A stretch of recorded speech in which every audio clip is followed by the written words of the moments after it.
तृष्णा त्याग म्हणजे धम्म. धम्मपदामध्ये भगवान बुद्ध म्हणतो, सर्वात अधिक लाभदायक गोष्ट म्हणजे आरोग्य आणि सर्वात मौल्यवान धन म्हणजे संतोष. या संतोष वृत्तीचा अर्थ दीनपणा किंवा परिस्थितीपुढील शरणागती हा नव्हे, कारण तसा अर्थ करणे बुद्धाच्या शिकवणुकी विरुद्ध आहे. निर्धन लोक धन्य होत असे बुद्धाने कधीही म्हटलेले नाही.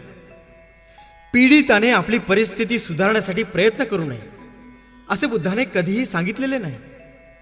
उलट तो ऐश्वर्याचे स्वागतच करतो.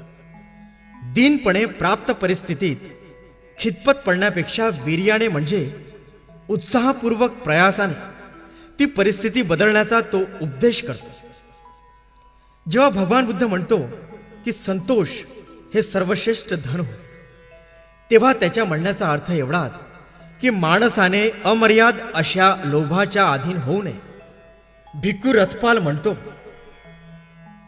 माझ्यासमोर कित्येक श्रीमंत मनुष्य आहेत की ते मूर्खपणाने यत्किंचितही दान न करता केवळ धन जमविण्याच्या उद्योगात गर्क असतात. त्यांची तृष्णा कधीही शमत नाही. ज्या राजांची राज्य समुद्रापर्यंत पसरलेली असतात त्यांच्याकडे पाहावे तर ते आपले साम्राज्य समुद्र पलीकडे फैलवण्यासाठी सारखे धडपडत असतात. प्राप्त आहे त्यापेक्षा अधिक प्राप्त व्हावे अशी इच्छा करीत राजे आणि त्यांची प्रजा या पृथ्वी तलावरून नष्ट होते. पाहिजे होते ते मिळाले नाही या विचारातच त्यांचा देहत्याग घडतो. कामभोगाचे पुरेपूर माप कोणाच्याच पदरात पडत नाही. महानिदान सुक्तात भगवान बुद्धाने आनंदाला लोभ संयमनाची महती सांगितली आहे. तेथे तो म्हणतो, आनंद लाभाच्या इच्छेने तृष्णा निर्माण होते आणि जेव्हा त्या इच्छेचे मालमत्ता मिळवण्याच्या इच्छेत पर्यवसान होते आणि जेव्हा ही स्वामित्वाची इच्छा मिळवलेले हातातून निसटू द्यायची नाही असा चिवटपणा धारण करते, तेव्हा त्या इच्छेचे लोभात रूपांतर होते.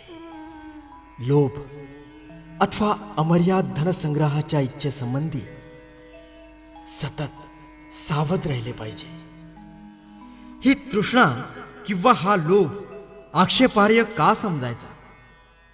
याचे कारण बुद्ध आनंदाला सांगतो की ते असे की पुष्कळच वाईट आणि दुष्ट गोष्टींचा त्याच्यापासून उद्भव होतो.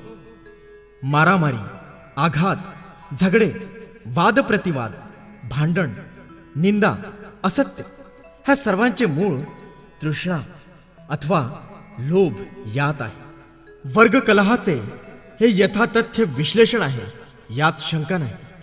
म्हणूनच भगवान बुद्धाने लोभ आणि तृष्णा आपल्या काबूत ठेवली पाहिजे या शिकवणुकीवर भर दिला. अपने पेज को फॉलो, चैनल को सब्सक्राइब करके घंटी आइकन को जरूर दबाएं ताकि आगे आने वाली सब वीडियो आपको पहले मिले. जय भारत, जय संविधान.